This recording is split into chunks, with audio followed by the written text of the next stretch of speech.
Okay, YouTube. More exercising in the spirit. Anyway, where I left off at is helping people. You help people, and you don't go helping somebody just because you want to get recognized, get recognition for it, and go getting on all those gimme sites. Give me this, give me that. Give me money because I helped somebody else, or using somebody else's story for your gain. That's evil. That is evil there. You don't do nothing like that. When you reach out to help somebody, you help them from your heart. If it comes from the heart, you're blessed from the heart of God. And that's where my blessing comes from in the end. I don't ask for anything. I do what I do for her out the goodness of my heart. People know me from over there at In Town Suites. They would call me to come and try to help somebody else. Somebody who's going through something. I can give them directions on where to send them if I can't do nothing for them. But I do this out the goodness of my heart. I don't get anything for this. Not here on earth, but mine comes in the end. When I go with God, when I go before Him, that's where my pay comes from. Because I know God's got me. And He see everything I'm doing. Right now I'm just doing my exercise hike. She needed cigarettes, so I just went on and walked down there to get them. Later on I go driving her around or do her grocery shopping or drive her around to get her money orders to pay her rent. I have to make sure she's getting that paid ahead of time because she's the type that will let her family take advantage of her anytime, and they do it all the time. Every time they can, and that's sad. Her brother, her niece, what they did to her last month was evil. And I'm going to pray that the Lord have mercy on their souls for what they did to that woman. Somebody else stole money out of her account. I went over to the bank with her because she don't know how to talk for herself, where people actually understand her. So I'm her mouthpiece. I'm her wheels where there's none at all. I'm her friend. Mother's Day, she called me the only thing close enough to being a mother to her. Now, I ain't old enough to be her mama now. But that's what she felt about me. And I actually felt privileged, honored that she even felt about me that way. She's a good woman. She's a sweetheart. She has her ways, but we all do. I have mine too. I'm a good person. I'm a woman of God. I'm after God's own heart. I'm just me. I've always been a helper, helping somebody. The 21 kids outside of my own children, I helped to raise in Clarksville. I still run into a lot of them. They come up to me, give me hugs, Facebook me, and they always tell me, Mama, I love you.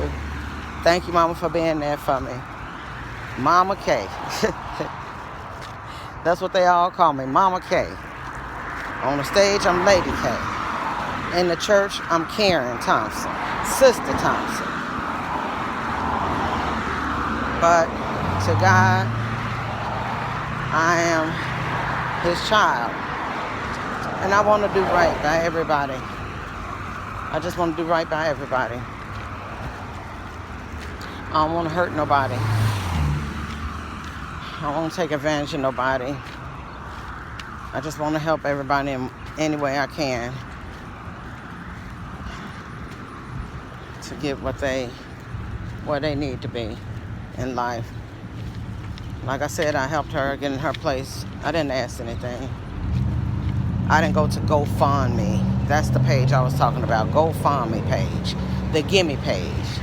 Gimme this, gimme that. Gimme, gimme, gimme. Only if you need it. Only if you need it. I wasn't going to go on there and ask to give me nothing to help me with this woman. When she didn't have, I had it to give, I was going to give it to her. You know, a lot of things I can't say to everybody, but God knows what I'm doing and why I'm doing it. I'm just trying to help somebody else who can't help themselves. But if you look, you go stop sometimes and talk to one of them homeless people you see on the street. All of them aren't out there because they want to be. Some of them are out there because they feel like they have no choice. They can't go nowhere else.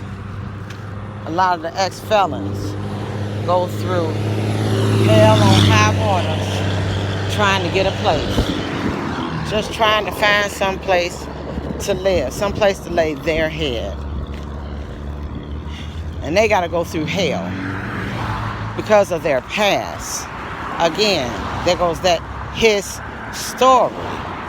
If you listen to his story, even of an ex-convict, you'll know why they're out there where they are.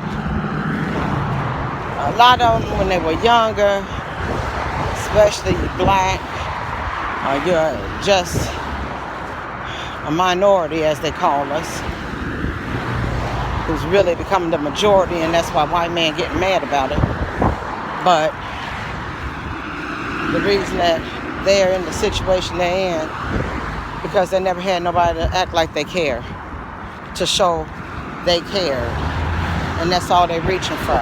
Or they got in the wrong crowd, the wrong scene when they were younger, and they ended up going the wrong direction and not knowing the whole consequences behind it, not knowing that this will ride them like a cowboy ride a horse for the rest of their lives.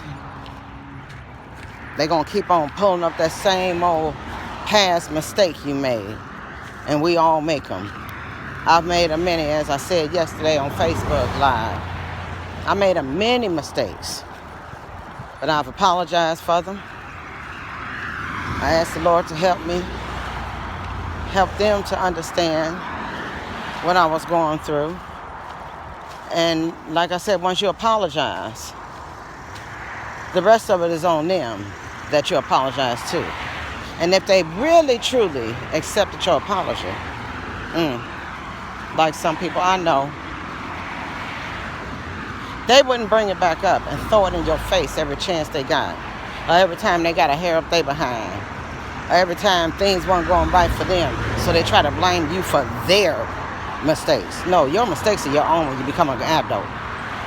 Your mistakes are your own when you become an adult. That's not nobody else's. It's not nothing to do with what happened to you in your past and all of that. No, we ain't gonna put it on that all the time. Because you did this or you did that.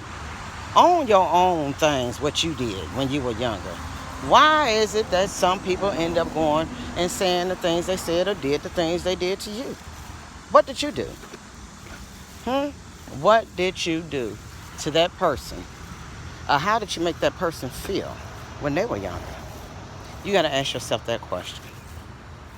That's the one right there. Now, as far as you as children, yeah, children do things to each other. But an adult doing something to a child, there's no damn excuse for it. None at all.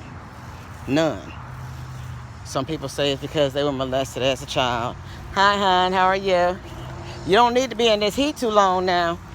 You don't need to be in this heat too long. It's supposed to be 109. 109 degrees. Yeah, I just did me an exercise hike, but you don't need to be in this heat too long. Okay? Get your air on. I'm back at my apartments, and one of the elderly ladies out here trying to walk. I just wanted to let her know she couldn't be in this heat too long. It's going to be too hot. But anyway, what I was saying, everything's that somebody else is going through, They sometimes try to put it on you because y'all had this, that, or the other when you were children going on. I'm going to let that go, though, and move on to the next chapter because that hits home myself. But the thing is not to hold everybody accountable for your own actions. You are accountable for your own actions when you become an adult. You've done this. Now, if it's something that happened to you from an adult when you were a child and things are going on